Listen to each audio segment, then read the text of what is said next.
Kali Biru berada di Teluk Warsambin.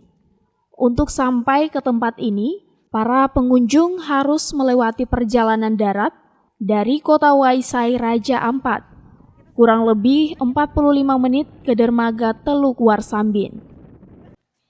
Setelah sampai dengan menggunakan perahu, pengunjung akan diantarkan menyeberang ke tempat wisata Kali Biru. Kemudian berjalan kaki melewati muara kurang lebih 400 meter, barulah sampai ke lokasi wisata Kali Biru.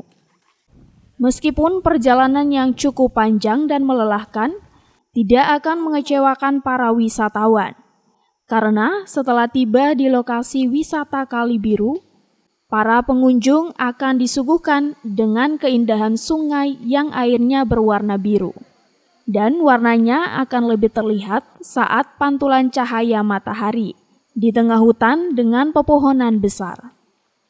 Dengan kesejukan alam wisata Kali Biru, setiap pengunjung yang datang akan cepat-cepat ingin merasakan sejuknya air yang suhunya bisa mencapai 10 hingga 20 derajat Celcius. Karena untuk destinasi di Raja Ampat sendiri, Kali Biru itu adalah salah satu tempat yang mudah dijangkau dan tidak terlalu jauh seperti Wayak dan lainnya. Dan juga di sini juga airnya tuh sangat biru, segar, dan betul-betul alami. So chill. Saat ini, objek wisata Kali Biru sudah ramai dikunjungi wisatawan lokal.